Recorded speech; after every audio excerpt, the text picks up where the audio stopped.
اگر آپ نے اسکین کرایا ہے جس سے ظاہر ہوتا ہے کہ آپ کا بچہ توقع کے مطابق پیش رفت نہیں کر رہا ہے تو آپ سے ایک ٹیسٹ کرانے کو کہا جا سکتا ہے جسے پری نیٹل سیکوینسنگ ٹیسٹ کہا جاتا ہے اور جسے آپ R21 کے نام سے جانتے ہیں۔ یہ ایسا ٹیسٹ ہے جس میں جینوم جو کہ جسم کا ہدایت نامہ ہے انتہائی قریب سے دکھائی دیتا ہے۔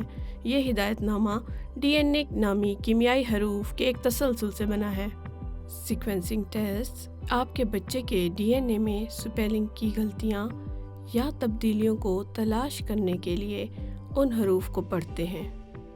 ہم سب میں ان میں سے کچھ جینیاتی تبدیلیاں ہوتی ہیں لیکن ان میں سے بیشتر بے ضرر ہوتی ہیں اور ہمیں انفرادی طور پر مختلف بناتی ہیں، لیکن بعض اوقات وہ صحت کے مسائل پیدا کر سکتی ہیں۔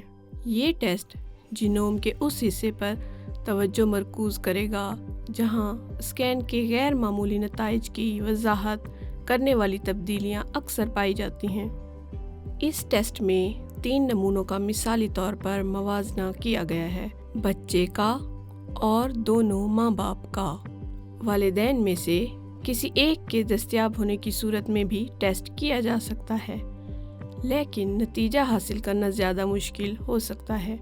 بچے اور والدین سے نمونے حاصل کرنے سے طبی ٹیم کو یہ سمجھنے میں مدد ملتی ہے کہ آپ کے بچے کے ایکسوم میں کون سی تبدیلیاں والدین کی طرف سے منتقل کی گئی ممکنہ طور پر بے ضرر تبدیلیاں ہیں یا اسکین پر نظر آنے والی چیزوں کی وضاحت کر سکتی ہے۔ لیبارٹری کو نمونہ موصول ہونے کے بعد اسے ٹیسٹ کرنے میں 2 سے 3 ہفتے لگتے ہیں۔ بعض اوقات نتیجہ آنے میں زیادہ وقت لگ سکتا ہے۔ آپ کو بہت سارے ممکنہ نتائج حاصل ہو سکتے ہیں۔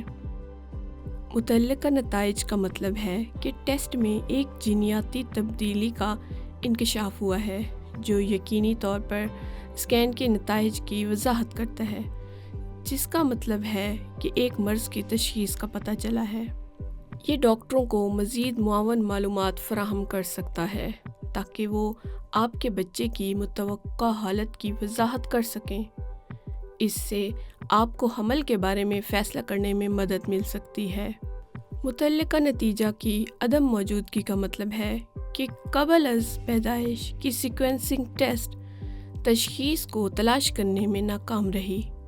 بعض صورتوں میں طبی ٹیم آپ کے بچے کے بارے میں دوران حمل یا پیدائش کے بعد مزید معلومات حاصل کر سکتی ہے اور پھر بعد میں تشخیص کی جا سکتی ہے۔ اگر آپ میں مرض کی تشخیص نہیں ہوئی ہے تو پھر بھی ممکن ہے کہ آپ کے بچے میں جینیاتی تبدیلی ہوئی ہو جو کہ اس کی صحت کو متاثر کر سکتی ہے۔ ایسا اس وجہ سے ہے کیونکہ ٹیسٹ میں تمام ممکنہ جینیاتی تبدیلیاں نظر نہیں آتی ہیں۔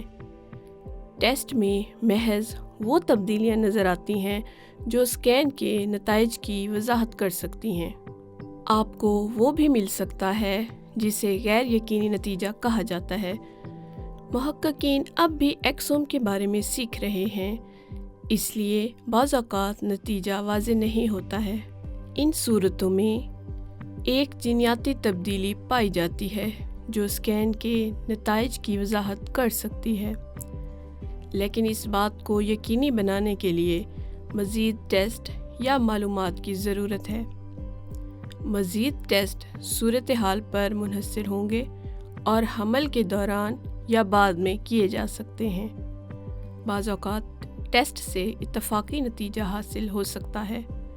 یہ ایک غیر متوقع نتیجہ ہے جس کا تعلق اسکین کے نتائج سے نہیں ہوتا ہے۔ مثال کے طور پر، چونکہ ٹیسٹ میں والدین کے ساتھ بچے کے نمونے پر بھی نگاہ رکھی جاتی ہے، اس لیے اس میں ایک جینیاتی تبدیلی مل سکتی ہے جس سے والدین کی صحت کو غیر متعلقہ بیماری ہونے کا زیادہ امکان ہوتا ہے۔ ٹیسٹ سے یہ بھی معلوم ہوگا کہ آیا دونوں والدین کا بچے سے تعلق ہے۔ ٹیسٹ کا نتیجہ کچھ بھی ہو، آپ کا ہیلتھ کیئر پروفیشنل آپ کے ساتھ نتیجے پر بات کرے گا، آپ کو یہ سمجھنے میں مدد کرے گا کہ نتائج آپ اور آپ کے بچے کے لیے کیا معنی رکھتے ہیں، اور آپ کے اگلے مراحل کے لیے اختیارات کی رہنمائی کریں گے۔ آپ اس معلومات کو اپنے اختیارات پر غور کرنے میں مدد کے لیے استعمال کر سکتے ہیں۔ ٹیسٹ کے نتائج کا انتظار کرنا اور آپشنز حاصل ہونے کے بعد ان پر غور کرنا مشکل ہو سکتا ہے۔ Antenatal results and choices سے سپورٹ دستیاب ہے۔